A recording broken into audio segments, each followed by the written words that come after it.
जगतसिंहपुर जिलार सुप्रतिष्ठित महाविद्यालय सारला महाविद्यालय राहामा परिसर में आज पवित्र धनु संक्रांति अवसर में नामाचार्य श्रीमद बायाबाबा प्रतिमूर्ति अनावरण उत्सव महासमारोह अनुष्ठित होइछि। नामाचार्य श्रीमद बायाबाबा परम शिष्य बाबाजी श्री विपिन बिहारी दास कल्पतरु आश्रम जातीय मुख्य तथा नीलांचल माधुरी संपादकों कर कमल उद्घाटन करा जायथिला। नामाचार्य श्रीमद बायाबाबा आज्ञामाल और धंडा तुलसी द्वारा सारला महाविद्यालय राहामार 1977 मसीहा पवित्र धनु संक्रांति दिन भित्ति प्रस्तर स्थापन करा जायथिला। ଏହି ଦିବସକୁ ମନେ ରଖିବା ପାଇଁ ଆଜକୁ 48 ବର୍ଷ ଧରି ଧନୁ ସଂକ୍ରାନ୍ତି ଦିନ ମହାବିଦ୍ୟାଳୟରେ ଅଷ୍ଟପ୍ରହର ନାମଯଜ୍ଞ କରାଯାଇ ପ୍ରତିଷ୍ଠା ଉତ୍ସବ ପାଳିତ ହୋଇ ଆସୁଅଛି। ଆଜି ପାଳିତ ଉତ୍ସବରେ କଲେଜର ଅଧ୍ୟକ୍ଷ ସୁଭାଷ ଚନ୍ଦ୍ର ନାୟକଙ୍କ ସହ ଅଧ୍ୟାପକ ଅଧ୍ୟାପିକା ତଥା ସମସ୍ତ କର୍ମଚାରୀମାନଙ୍କ ପୂର୍ଣ୍ଣ ସହଯୋଗ ଅନୁଦାନର କାର୍ଯ୍ୟକ୍ରମଟି ସଫଳତାର ରୂପାୟନ ହୋଇଥିଲା।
Hare Krishna, Hare Rama.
ଶ୍ରୀମଦ୍ ନାମାଚାର୍ଯ୍ୟ ବାୟା ବାବା ଏ ମହାବିଦ୍ୟାଳୟର ଶୁଭ ଦେଇଥିଲେ।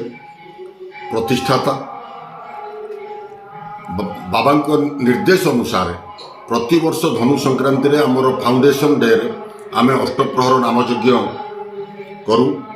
କିନ୍ତୁ ଏ ବିଗତ ବର୍ଷ ଆମର ଷ୍ଟାଫ୍ ମାନେ ଚାହିଁଲେ ଯେ ବାବାଙ୍କର ଏକ ବିଗ୍ରହ ଏଠି ଆମେ ସ୍ଥାପନ କରିବା ଏବଂ ବର୍ତ୍ତମାନର ଷ୍ଟାଫ୍ ଏବଂ ଅବସର ନେଇଥିବା ଷ୍ଟାଫ୍ ସମସ୍ତଙ୍କର ସହଯୋଗରେ ଏବଂ ପରିଚାଳନା ସମିତିର ସଭାପତି ଯିଏ ଆମର ଥିଲେ ବିଶ୍ୱେଶ୍ୱର ନନ୍ଦ, ତାଙ୍କର ପରାମର୍ଶରେ କଲେଜ ବି କିଛି ପଇସା ଦେଇଛି ଏବଂ ଷ୍ଟାଫ୍ ମାନେ ବର୍ତ୍ତମାନ ଥିବା ଷ୍ଟାଫ୍ ଏବଂ ଅବସରପ୍ରାପ୍ତ ଷ୍ଟାଫ୍ ଏମାନଙ୍କର ଅନୁଦାନରେ ଆମେ ସଫଳ ହେଲୁ ଏଭଳି ଏକ ଭବ୍ୟ ପ୍ରତିମୂର୍ତ୍ତି ମାନେ ପ୍ରତିଷ୍ଠା କରିବା ପାଇଁ। ଆଜି ବହୁତ ଆନନ୍ଦ ମୋତେ ଲାଗୁଛି ଯେ ଆଜି ଅଷ୍ଟପ୍ରହର ନାମଯଜ୍ଞ ଚାଲିଛି ଗୋଟେ ପଟେ, ଆର ପଟେ ବାବାଙ୍କର ପ୍ରତିଷ୍ଠା ମାନେ ବିଗ୍ରହ ଯେଉଁଟା ପ୍ରତିଷ୍ଠା ହେଉଛି ଉନ୍ମୋଚନ ହେଇଛି ଏବଂ କଟକ ବାୟାବାବାଙ୍କ ଯେଉଁ ମଠ ଅଛି ତାର ମୁଖ୍ୟ ମହନ୍ତ ବିପିନ ବାବା ବି ଆମ ଗହଣରେ ଆଜି ଅଛନ୍ତି। ଭାରି ଉଲ୍ଲସିତ ଲାଗୁଛି ମୋତେ, ବହୁତ ଖୁସି ଲାଗୁଛି। ଏଭଳି ଏକ ଆଧ୍ୟାତ୍ମିକ ପରିବେଶରେ ନିଜକୁ ମୁଁ ଧନ୍ୟ ମନେ କରୁଛି ଏ ମହାବିଦ୍ୟାଳୟର ଅଧ୍ୟକ୍ଷ ଦାୟିତ୍ୱରେ ଥିବାରୁ। ଆଜି ଗୋଟେ ଶୁଭ ଦିନରେ ଆଉ କେଉଁମାନେ ସବୁ ଯୋଗ ଦେଇଛନ୍ତି? ଆମର ପୁରାତନ ସଦସ୍ୟ ଗଭର୍ଣ୍ଣିଂ ବଡ଼ିର ସଦସ୍ୟମାନେ, ଆମର ଯେତେ ଷ୍ଟାଫ୍ ଏପର୍ଯ୍ୟନ୍ତ ସୁଦ୍ଧା ଅବସର ନେଲେଣି ସମସ୍ତଙ୍କୁ ଆମେ ନିମନ୍ତ୍ରଣ କରିଛୁ। ଆଉ ଅନେକ ଅତିଥି ମଧ୍ୟ ମାନ୍ୟଗଣ୍ୟ ଅତିଥି ଆସି ପହଞ୍ଚିବେ, ଏପର୍ଯ୍ୟନ୍ତ ଆସି ପହଞ୍ଚି ନାହାନ୍ତି। ତେଣୁ ଅଞ୍ଚଳର ମାନ୍ୟଗଣ୍ୟ ବ୍ୟକ୍ତି ଆମର ଯେଉଁ ପୂର୍ବତନ ଯେଉଁମାନେ ଅବସର ନେଇଛନ୍ତି ସେମାନେ ସମସ୍ତେ ଆଜି ଉପସ୍ଥିତ ହେବେ। ବଳିଆ ବାବାଙ୍କୁ ନିମନ୍ତ୍ରଣ କରିଥିଲୁ, କିନ୍ତୁ କୌଣସି ଏକ ଅନିବାର୍ଯ୍ୟ କାରଣବଶତଃ ବାବା ଆମ ପାଖରେ ପହଞ୍ଚି ନାହାନ୍ତି, କିନ୍ତୁ ତାଙ୍କର ବାବାଙ୍କ ପାଇଁ ପ୍ରଣାମୀ ଏବଂ ସମ୍ବର୍ଦ୍ଧନା ପତ୍ର ଆଉ କିଛି ଉପହାର ବାବାଙ୍କ ପାଇଁ ସେ ପ୍ରେରଣ କରି। ଜଗତସିଂହପୁର କୁଜଙ୍ଗରୁ ଶାରଦା ପ୍ରସନ୍ନ ପରିଜାଙ୍କ ରିପୋର୍ଟ, ନ୍ୟୁଜ ଉପାନ୍ତ ଖବର।